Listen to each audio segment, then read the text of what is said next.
నమస్కారం సార్. నమస్తే అండి. ఎలక్షన్ కోడ్ అమల్లోకి వచ్చి పాలన అంతా ఎలక్షన్ కమిషన్ చేతిలోకి వచ్చిన తర్వాత కూడా మరి వైసీపీ ఈ రౌడీయిజం గూండాయిజం అయితే తగ్గినట్టుగా లేదు. నిన్న బాలినేని అనుచరులు ఒక వ్యక్తి మీద అకారణంగా దాడి చేశారని చెప్పి ఒక వార్త వచ్చింది. ఏది కేవలం వాలంటీర్లు ఎందుకు వచ్చారని ప్రశ్నించిన పాపానికే దాడికి దిగారని చెప్పి ఒక వార్త అయితే వచ్చింది. సో ఎలా చూడొచ్చు అంటారు? అంటే ఇప్పుడు ఎన్నికల నెల రోజులు కూడా లేని నేపథ్యంలో ఎలక్షన్ కమిషన్ వాలంటీర్లు వద్దని చెప్పినప్పటికీ కూడా తీసుకురావడమే కాకుండా ప్రశ్నించిన వారి మీద దాడి చేయటం ఎలా చూడొచ్చు అంటారు? ఇది ఒక విధంగా చెప్పాలంటే పరాకాష్ట అండి. రెండోది ఏంటంటే ఇట్ క్లియర్లీ షోస్ ఫ్రస్ట్రేషన్. అంటే ఓటమి భయం వీళ్ళందరినీ వెంటాడుతుంది. ఓడిపోతున్నానే ఓటమి భయం. ఎక్కడికి వెళ్ళినా చేదరింపులు, చివాట్లు, ఏం చేశారు మీరు, చేసిన వాగ్దానాలన్నీ ఏమైనాయి, ఈ విధంగా ప్రజలు తిరుగుబాటు చేస్తున్నారు, ప్రశ్నిస్తూ ఉన్నారు. రెండోది కూడా ఆవిడ అడిగిన దాంట్లో తప్పు లేదండి. ఆ ప్రభావతమ్మని ఆవిడ వెళ్తే ఆవిడ ఇదేంటమ్మా ఇద్దరు వాలంటీర్లు ఏదో సుప్రియాను ఇంకొక అమ్మాయి పేరు ఏదో ఉంది వెళ్తే మీరెందుకమ్మా మీరెందుకు తిరుగుతున్నారని ప్రశ్నించినందుకు ఆవిడ నానా దుర్భాషలాడి సో మొత్తం వాళ్ళ చిన్న అబ్బాయిని కొట్టి పెద్ద అబ్బాయిని కొట్టి ఆ లోకల్గా మోహన్ రావు గారిని ఒక లీడరు వచ్చినందుకు ఆయన కూడా ఆల్మోస్ట్ కన్నుపోయినంత పని అయింది. ఆయన కూడా అటాక్ చేయడం జరిగింది. అంటే బరితెగింపు అనమాట. అంటే ఇప్పుడు యథా రాజా తదా ప్రజ అన్నట్టుగా ఇప్పుడు పైనున్నవాడు ఒక ఇటువంటి నియంతలా ప్రవర్తిస్తున్నప్పుడు ఇంకా వీళ్ళు కూడా విచ్చలవిడతాను. రెండోది ఇప్పుడు రాష్ట్రం చూస్తే నిన్న కూడా మనం ఒక ఎపిసోడ్లో చెప్పుకున్నాం. ఎక్కడ చూసినా సరే డ్రగ్స్ విలయతాండం చేస్తుంది. గంజాయి ఎక్కడ చూసినా సరే గంజాయి విచ్చలవిడిగా దొరుకుతుంది. మన చాక్లెట్లు, బిస్కెట్లు, కూల్ డ్రింక్స్ దొరుకుతున్నాయో లేదు, కానీ ఈ గంజాయి దొరకని ప్లేస్ లేదు, గంజాయి అమ్మని ప్రాంతం లేదు. సో వాళ్ళు చెప్పేదాన్ని బట్టి కూడా వీళ్ళందరూ కూడా ఒక విధమైన మత్తులో ఉన్నారంట. మరి గంజాయి సేవించారా లేకపోతే మద్యపానం సేవించారో తెలియదు. సో విచక్షణారహితంగా ఈ విధంగా దాడి చేయడం. సో నేనేం చెబుతానంటే టీడీపీ క్యాడర్ కూడా ఏం చెబుతానంటే ఇప్పుడు ఆపద్ధర్మ మొన్నటి వరకు ఓకే లోపలికి తీసుకెళ్ళి హింసించడం అది ఇది.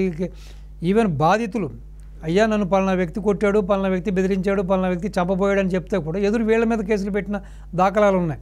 ఎలక్షన్ కమిషనర్ దృష్టికి తీసుకెళ్ళండి, ప్రతిదీ కూడా తీయండి. అసలు ఆ సందర్భంలో నిన్న ఒంగోలులో కూడా ఈ ప్రేక్షక పాత్ర వహించిన ఈ వ్యక్తులందరినీ కూడా వాళ్ళ పేర్లు, ఊరు పేర్లతో సహా, వాళ్ళ డిజిగ్నేషన్ పేరుతో సహా అన్నీ సేకరించి లోకేష్ బాబు గారికి ఇస్తే ఆయన రెడ్ బుక్లో రాసుకుంటాడు, ఎర్ర బుక్లో రాసుకుంటాడు. సో మీరు కూడా నోట్ చేసి పెట్టుకోండి. లోకల్గా మీ బాధితులందరూ కూడా మిమ్మల్ని బాలినేని అనుచరులు ఎవరు కొట్టారు, ఏంటి, వాళ్ళేంటి, వాళ్ళ పుట్టుపూర్వత్రాలు అందరూ రాసుకోండి డెఫినెట్గా. ఎందుకంటే ఇప్పుడు ఇవాళ ఈ ప్రాంతం అయింది, రేపు ఇంకో ప్రాంతం అవుతుంది. ఈ చదురు మొదలు ఘటనలు జరుగుతూనే ఉన్నాయి కదా, ప్రతి జిల్లాలో జరుగుతున్నాయి. కానీ గాంధీ గారి సిద్ధాంతం అయితే పనికిరాదండి. ఇప్పుడు బాబు గారు టైంలో, బాబు గారు టైంలో మొత్తం రౌడీజాన్ని మొత్తం అణిచేశారు, ఫ్యాక్షనిజాన్ని అణిచేశారు. ఉన్న ఫ్యాక్షనిస్టులు కూడా బాయి చేశారు, చేతులు కలిపి వాళ్ళని కూడా అన్నదమ్ముల్లా మెసలమని చెప్పారు. సో రాష్ట్రం ఎంతో హ్యాపీగా చాలా పీస్ఫుల్గా ఎక్కడ కూడా చిన్న సంఘటన లేకుండా ఉండేది. ఈ రోజున చూస్తే ఎప్పుడేం జరుగుతుందో తెలియదు. ఒక పక్కన ఇవాళ మీరు చూసారు లేదో, ఇవాళ కడపలో గంజాయి సేవించి యువకులు అమ్మాయిలు వెనకాల పడి అమ్మాయిలను ఒకటే టార్చర్ అంట. సో ఎక్కడికి పోతుంది ఈ రాష్ట్రం నాకు అర్థం అవ్వట్లేదు. అమ్మాయిలు వెనకాల పడి అమ్మాయిలను టార్చర్ పెట్టడం, ఇదిగో ఇవాళగా ప్రతిపక్ష నాయకుల మీద దాడులు చేయడం. ఈవెన్ దామచర్ల ఆయన మీద, జనార్దన్ మీద కూడా నేను దాడి చేశారు వాళ్ళు, ఆయన కారు మీద కూడా దాడి చేశారు. నానా దుర్భషలు. అంటే సభ్య సమాజంలో మనం కనీసం ఉచ్చరించలేని అంత నీచమైన పదజాలం ఉపయోగిస్తున్నారు వాళ్ళు. సో నేనేం చెబుతానంటే టీడీపీ క్యాడర్ కూడా, సో నిన్న మొన్నటి వరకు జగన్మోహన్ రెడ్డి ముఖ్యమంత్రి కాబట్టి ఇప్పుడు ఆపద్ధర్మ ముఖ్యమంత్రి, అతను కూడా బయటకు వచ్చి ఏం చేయబోయేది లేదు, చేసే అంత తెలివితేటలు కూడా ఏం లేవు. కానీ ఈరోజు ఏం చెబుతానంటే మన క్యాడర్ కూడా తిరగబడి ఎదిరించాలి, పోరాడాలి అవసరం అవుతే. ఎస్, గాంధీ గారి సిద్ధాంతం పనికిరాదు, ఈ చెంప చూస్తే ఇంకో చెంప అని చెప్పి కేసు అవుతుందేమో, పోలీసులు అవుతుంది, ప్రశ్నించండి. పోలీసులు వస్తే పోలీసులు కూడా ఉంచండి. కానీ ఇది మంచి పద్ధతి కాదు. ఇప్పుడు గవర్నమెంట్ మారిన తర్వాత బాబు గారు సంగతి మీకు తెలుసు, ఆయన అజాతశత్రు. సరే పోలేలే, వాళ్ళ పాపనాడు పోతారు, ఏదో జరిగింది అనుకుంటారు. కానీ ఈ దెబ్బతిన్న బెబ్బులి కాముగా ఉంటుందా సార్? ఇంతమందిని హింసిస్తున్నారే, ఆడ మగ పిల్ల జల్లా లేకుండా చూస్తున్నారే. అసలు ఆ కుర్రాడు చెబుతున్నాడు, ఇంతవరకు నేను ఫస్ట్ క్లాస్ స్టూడెంట్ని, అంటే జగన్మోహన్ రెడ్డి లాంటి ఫస్ట్ క్లాస్ స్టూడెంట్ కాదు, ఇతను రియల్ ఫస్ట్ క్లాస్ స్టూడెంట్. ఇంతవరకు నా తల్లిదండ్రులు కానీ నాకు విద్యాబుద్ధులు నేర్పించిన టీచర్స్ కానీ ఒక దెబ్బ వేయలేదు, అటువంటిది నన్ను చావగొట్టేశారు పట్టుకుని అని చెబుతున్నాడు. ఎంత బాధగా ఉంటుందండి, ఎంత దుర్మార్గం అది. సో కాబట్టి వీళ్ళు ఉపేక్షించకూడదు. రేపు పొద్దున గవర్నమెంట్ వచ్చిన తర్వాత కూడా వీళ్ళందరికీ బుద్ధి చెప్పాలి, వీళ్ళందరినీ కూడా గట్టిగా బుద్ధి చెప్పాల్సిన పని ఉంది. కానీ ఈ యొక్క ప్రజాస్వామ్యంలో ఇది మంచి పద్ధతి కాదు. నేనేం చెబుతానంటే పదవి ఉన్నా లేకపోయినా మనం 10 మందితో రేపు కలవాలి, మంచి అయినా చెడ్డైనా. ఇప్పుడు అదే రోడ్డును మనం నడవాలి కదా. ఈ రోజున మీకు పదవి ఉందనో లేకపోతే మీ వెనకాల ఒక నాయకుడు ఉన్నాడనో ఇంత రెచ్చుతో తిరుగుతున్నారు. రేపు పొద్దున గవర్నమెంట్ మారింది, మరి వాళ్ళు కూడా ఇదే విధంగా ప్రతీకార దీక్షతో మిమ్మల్ని ఆ రోజున మీరు ఇలా చేశారని వాళ్ళు కూడా మొదలు పెడితే మీ పరిస్థితి ఏంటి? మీరు ఇళ్ళలో ఉండగలుగుతారా? మీరు స్వేచ్ఛగా తిరగలుగుతారా? కాస్త బుద్ధి తెచ్చుకొని శాంతియుతంగా చేసుకోండి, మీ పని చేసుకోండి, వెళ్ళండి, అడగండి, 1-2 కన్విన్స్ చేసుకోండి. మీరు చేసిన యదవ పనులకి, మీరు చేసిన తప్పుడు పనులకి, మీరు రాష్ట్రానికి చేస్తున్న ద్రోహానికి, మీరు ఇచ్చిన వాగ్దానాలన్నింటిలో ఫెయిల్ అయినందుకు ప్రశ్నిస్తారు. ప్రశ్నించినా కూడా సమన్వయం పాటించి వీలైతే సమాధానం చెప్పండి.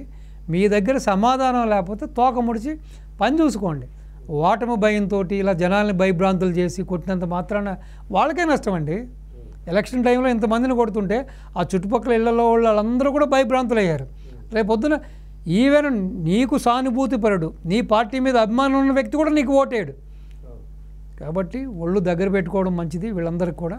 సో మన నాయకులు కూడా చెప్పేది ఏంటంటే మీరు మరీ మెత్తగా ఉండొద్దు, మరీ గాంధీజీలా ఉండొద్దు. అన్యాయం జరుగుతున్నప్పుడు, మీకు హాని జరుగుతున్నప్పుడు తిరగబడండి, మీరు కూడా ప్రశ్నించండి, మీరు కూడా ధీటుగా సమాధానం చెప్పండి. అంటే ఇప్పుడు ప్రస్తుతానికి ఎలక్షన్ కోడ్ అమల్లోకి వచ్చిన తర్వాత అయినా పోలీసులు కొంచెం నిక్కచ్చిగా వ్యవహరించాల్సిన పరిస్థితి. మరి రాష్ట్రంలో ఘటనలు చూస్తేనేమో ఇంకా వైసీపీకి ఏకపక్షంగా వ్యవహరిస్తున్నారేమోనో అనుమానం కలుగుతుంది. మరి ఎలక్షన్ కమిషన్ చర్యలు తీసుకోదా? ఎలక్షన్ కమిషన్ చర్యలు తీసుకోవాలి, తప్పకుండా తీసుకోవాలి. రెండవది ఏంటంటే ఒక పద్ధతి ప్రకారం ఈ గవర్నమెంట్ వచ్చిన తప్పటి నుంచి, జగన్మోహన్ రెడ్డి గవర్నమెంట్ వచ్చి ఒక పద్ధతి ప్రకారం హార్డ్ కోర్ క్రిమినల్స్ని ఎలాగైతే మనం చేరదీసి కొంతమంది గ్యాంగ్ లీడర్స్, కొంతమంది వాళ్ళని మంచి షూటర్స్ని,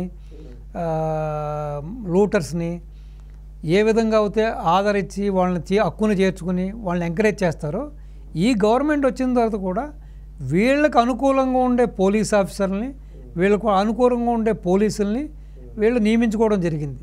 కాబట్టి ఎంత ఎలక్షన్ కమిషన్ రూల్స్ ఉన్నా, ఎంత ఈసీ రూల్స్ ఉన్నా, ఏమున్నా, ఏది ఉన్నా కూడా వాళ్ళలో కించెత్తు మార్పు రావట్లేదంటే వీళ్ళందరూ కూడా హార్డ్ కోర్ వైఎస్ఆర్పి కార్యకర్తల కంటే బాడీ గార్డ్స్ కన్నా అంతకంటే హీనంగా ప్రవర్తిస్తున్నారు. కారణం సాధారణంగా మీకు నిజంగా పోలీస్ అనేవాడు న్యూట్రల్గా ఉంటాడు. సో కొన్ని పరిస్థితుల్లో ఆ గవర్నమెంటు ప్లస్ ఆ లోకల్ లీడర్స్ యొక్క ఆ ప్రభావం వల్ల కొన్ని చేయవలసి ఉంటుంది, వాళ్ళు ఆ ప్రెజర్స్ ఉంటాయి వాళ్ళకి. కానీ ఈ రోజున ఆపద్ధర్మ గవర్నమెంట్ ఉండి కంప్లీట్గా ఎలక్షన్ డేట్స్ అవి కూడా అనౌన్స్ అయిన తర్వాత కూడా ఈ విధంగా ప్రవర్తిస్తున్నారంటే వీళ్ళు కంప్లీట్గా వాళ్ళకి కొమ్ము కాస్తున్నారు. వైఎస్ఆర్పి కొమ్ము కాస్తున్నారు, వైఎస్ఆర్ కొమ్ము. అదేవిధంగా వైఎస్ఆర్పి నాయకుల నుంచి కొన్ని అధినాయకుల నుంచి కొన్ని క్లీన్ ఇన్స్ట్రక్షన్ ఏంటంటే వీళ్ళందరికీ కూడా ప్యాకేజెస్. మీకు జాబ్ పోతే మేము అష్యూరెన్సు, మీకు ఏదైనా హాని జరిగితే మేము చూసుకుంటాం, నీకు ఏదైనా లీగల్ ప్రాబ్లం వస్తే మేము చూసుకుంటాం. ఈ విధంగా రకరకాల ప్రలోభాలు, రకరకాల తాయిలాలతోటి వీళ్ళందరూ కూడా.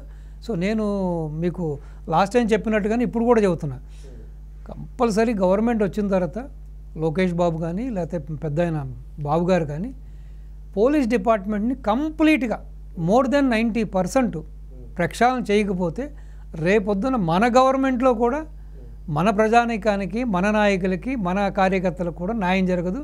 అప్పుడు కూడా వీళ్ళు ఆ వైఎస్ఆర్పి నాయకులకే ఒత్తాస పలుకుతారు. ఇప్పుడున్న పోలీస్ ఆఫీసర్లు కంప్లీట్గా మొత్తం వాషౌట్ చేసేయాలండి, వీళ్ళందరినీ తీసి పక్కన పడేయాలి. అవసరమైతే కొత్త రిక్రూట్మెంట్ కూడా చేసుకోవాలి, ఫ్రెష్ రిక్రూట్మెంట్ చేయాలి. ఇది జరగందే న్యాయం జరగదు. ఇది ఒకటే కాదు, ఇంకా చాలా సంఘటనలు చూస్తారు మీరు, చాలా సంఘటనలు జరుగుతాయి, చాలా చేస్తారు, బరి తెగించున్నారు. మెయిన్ ఏంటంటే ఫ్రస్ట్రేషన్లో ఉన్నారు, ఓటమి భయం వాళ్ళని వెంటాడుతూ ఉంది. ఏ విధంగానైనా సరే నగ్గాలి, నగ్గపోతే రేపు మనుగడ లేదు.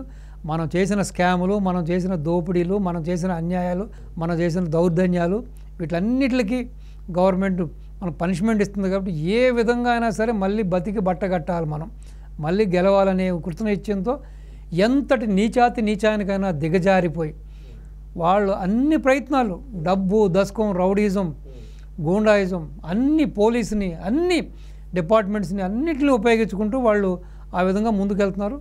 సో మనం కూడా చాలా జాగ్రత్తగా ఉండి మన వాళ్ళు కూడా జాగ్రత్తగా సమన్వయం పాటించి అవసరమైనప్పుడు ఎదురు తిరగాలి, పోరాడాలి. సో ఈ ముందు మూలంగా నేను చెప్పేది ఏంటంటే, ఇటు ఓటర్స్కి చెప్పేది ఏంటంటే, అయ్యా అన్నం పెట్టేవాడు కావాలా, సున్నం పెట్టేవాడు కావాలా, దోచుకునేవాడు కావాలా, మీకు సంపద సృష్టించేది కావాలా, నిర్ణయించుకోండి. మీ నిర్ణయం, మీ తలరాత, మీ యొక్క భవిష్యత్తు మీ ఓట్లోనే ఉంది.